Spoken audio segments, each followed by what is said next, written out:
get him on my board because he couldn't stay on his, and he was having the best time. It was the greatest ride of his life. He's so happy.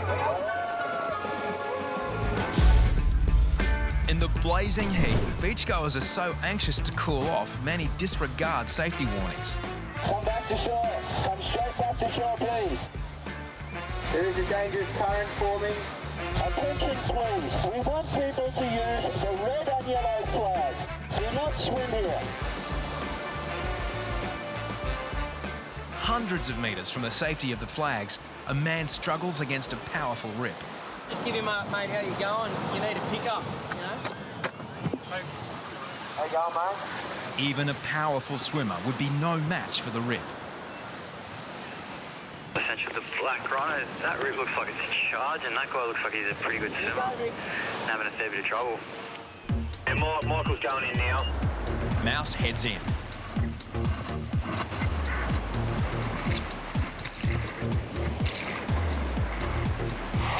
You all right, mate?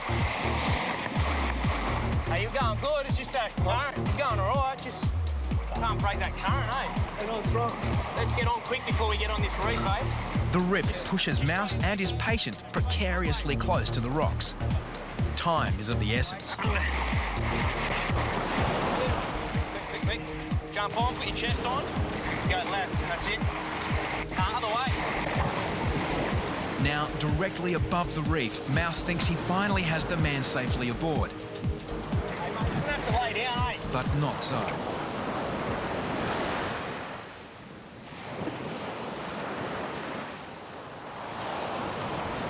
Chest, feet. 1, 2, 3. Good son. Good son. Feet on that. After much trial and error, they finally head for shore. The old bloke was a bit confused. I think he had to get on. But it's like he was caught, and then if you don't get him on that quick, they just out they go. He's from Ireland. God bless him. Tony's first swim at Bondi Beach is one he'll long remember. You have strong ocean currents in Ireland, but like being the weather it is and things like that, you'd only swim probably 2 or 3 months of the year or something like that. So your swimming technique, you wouldn't get enough time to practice it as such, you know. I thought I was pretty, said it to him in pretty plain English to put his chest here and his legs back here. I don't know, he didn't get it, but I mean, you know, it's not his fault. People start to panic and they just want the board and, you know, they're out of breath. It happens all the time, but it happened about 5 times in a row then, which is a bit special.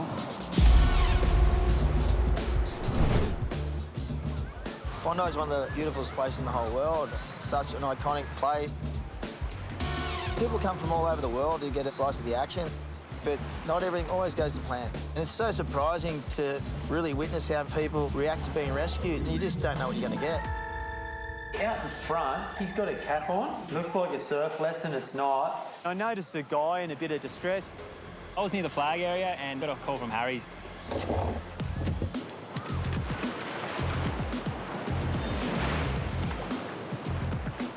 You don't get your standard surfer going out with a silver swimming cap. You don't belong in the ocean. I had to get him on my board because he couldn't stay on his, and he was having the best time.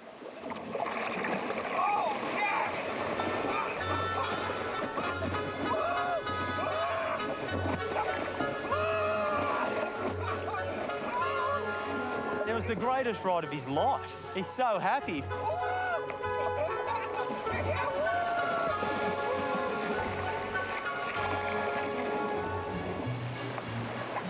If you're going to go in the water, stay over here, eh?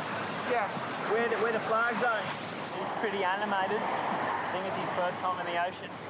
He is my mother's workmate, and we go surfing here because it's a very famous beach. He likes some extreme sports.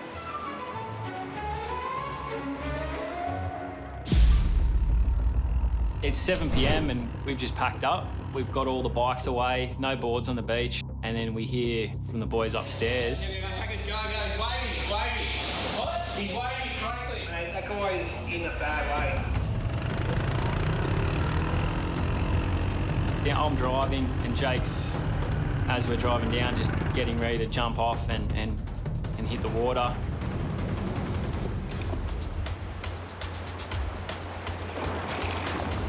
Just two, so I grabbed the other board.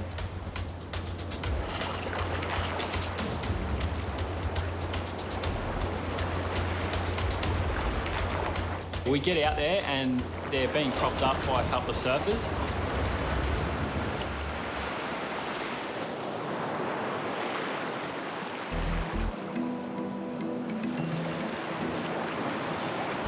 So the patients are Craig and Kay, and Craig actually sells big issue magazines on the street, and Kay is deaf.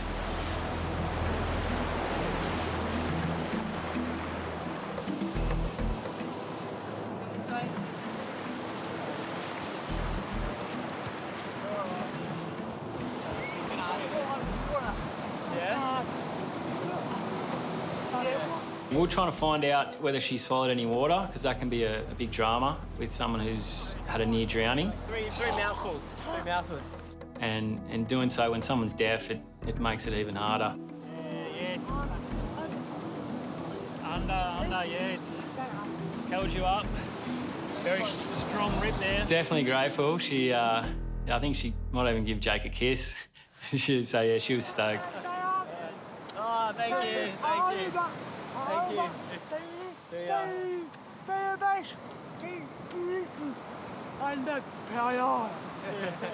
Well, that closed the pack. Well, we're nearly shutting the shutters. And she was gone for all sorts. Like, surfer had her underwater and picked her up, and then she was sort of, she was actually deaf, so we couldn't understand what she was saying, but she was, she was not in a good way. I love Dada.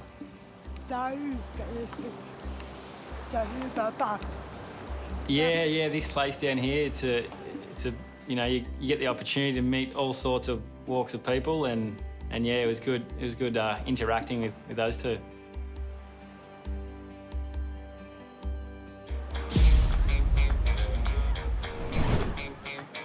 Every season, Bondi takes on a handful of new recruits. For many, it's their first time working as lifeguards. This season, 20-year-old Max is making his debut. He's come over from Maroubra Beach. He's a surfer, one of 10 new lifeguards that we've got on board here at Bondi, but he's one of 2 with 0 lifeguard experience.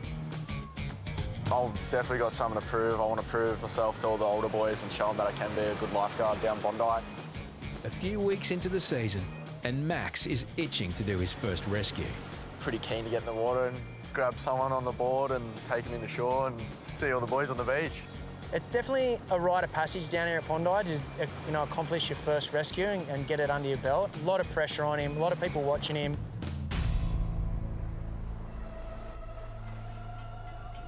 Late afternoon.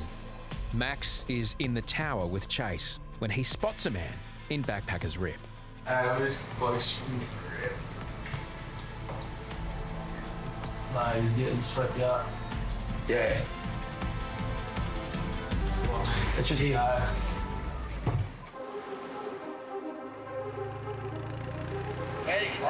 He's still there. I'm going out. Go.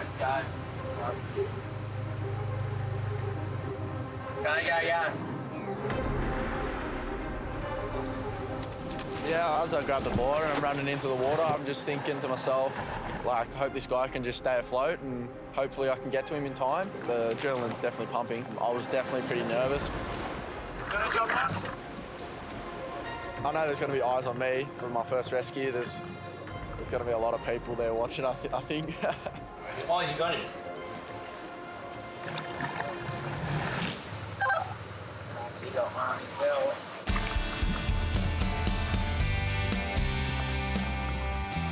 Yeah, that's my first rescue at Bondi.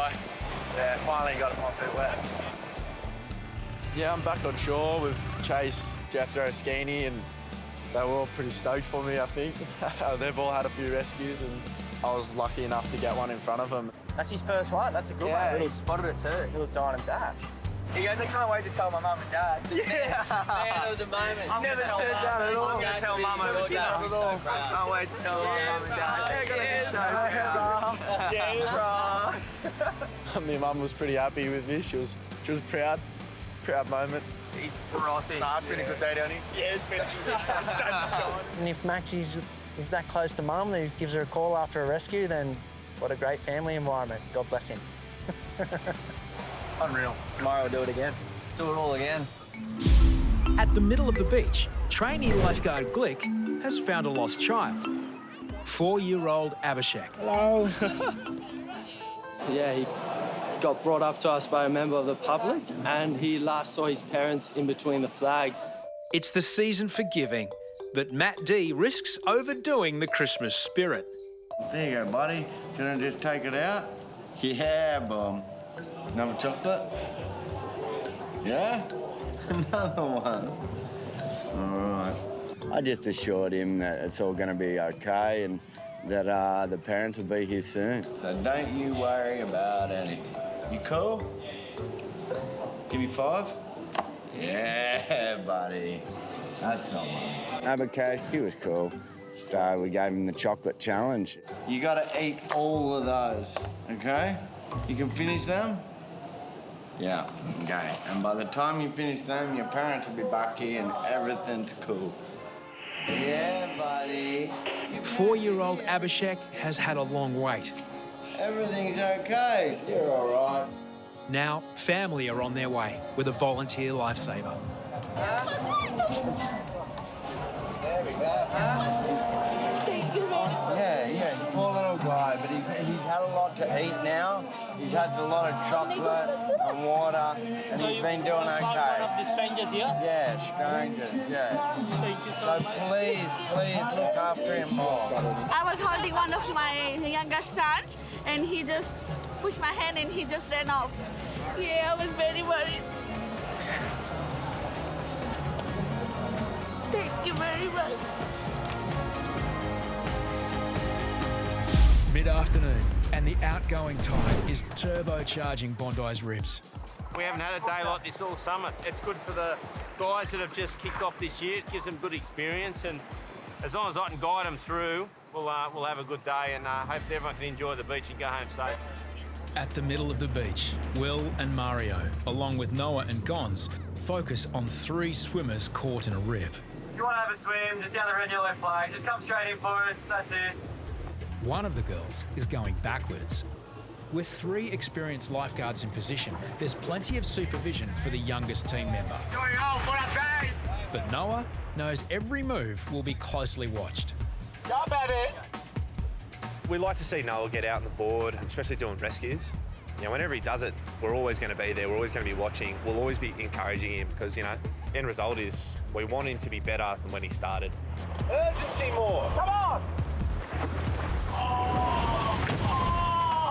He hit the water really, really fast.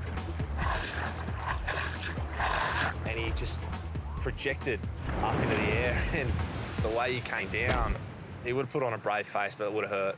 Noah survives the shore break, but still has to make the rescue. She just wasn't making any progress. Like her 2 mates, they were making their way in. She was kind of going backwards, so she definitely wasn't going to make it in on her own.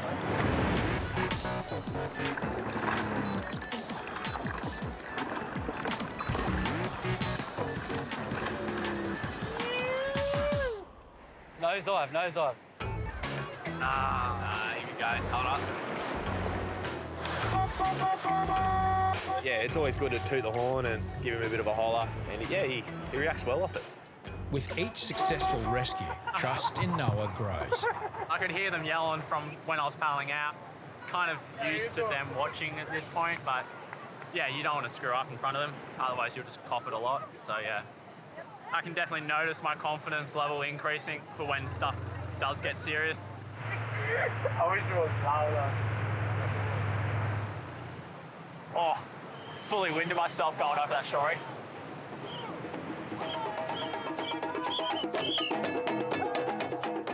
Late afternoon.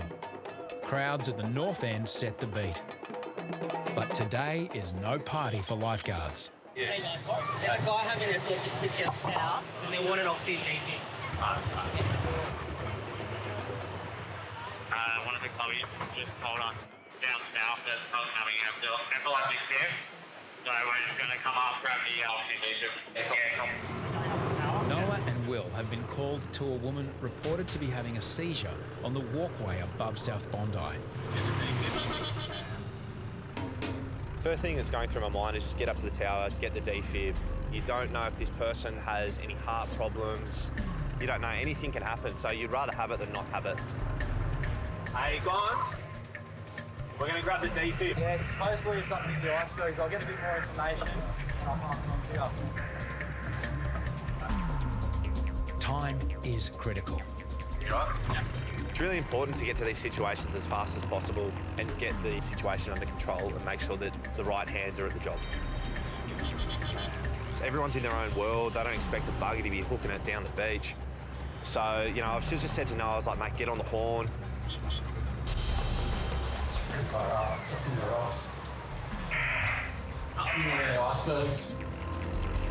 You just see all the red and yellow just pointing us in that direction, almost tunnelling us through to the spot. Whereabouts up there?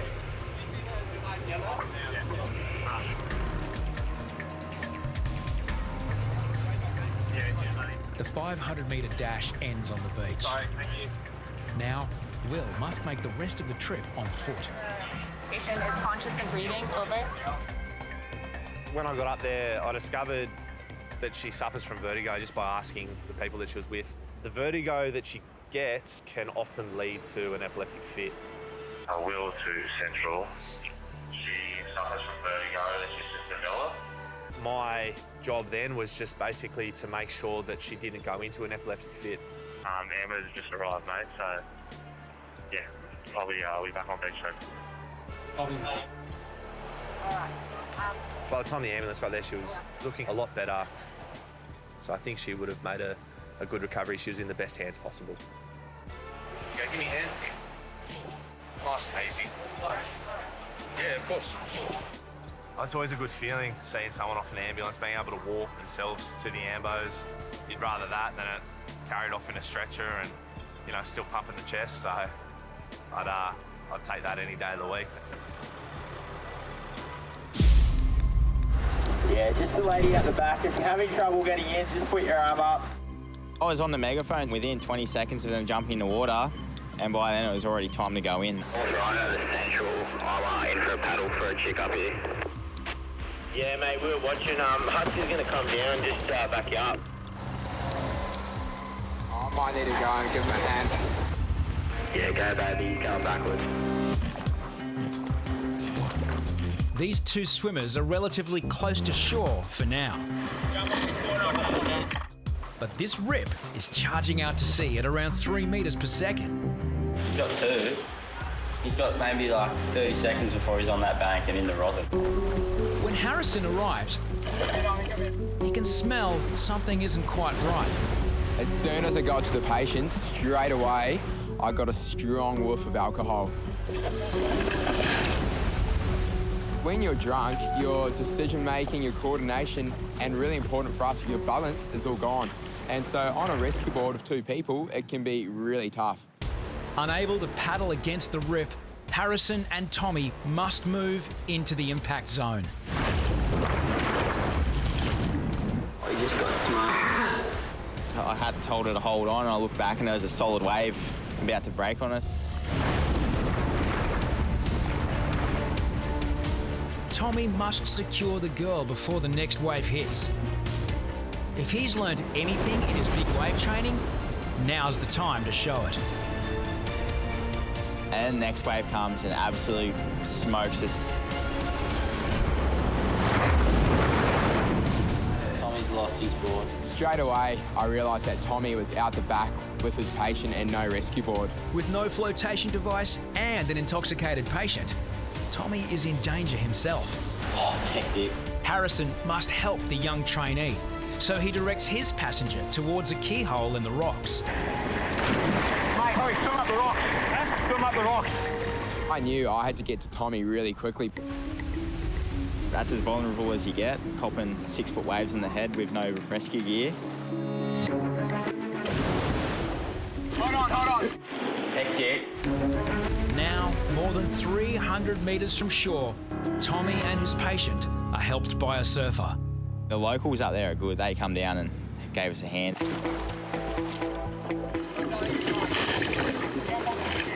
The woman and her friends are from Sweden.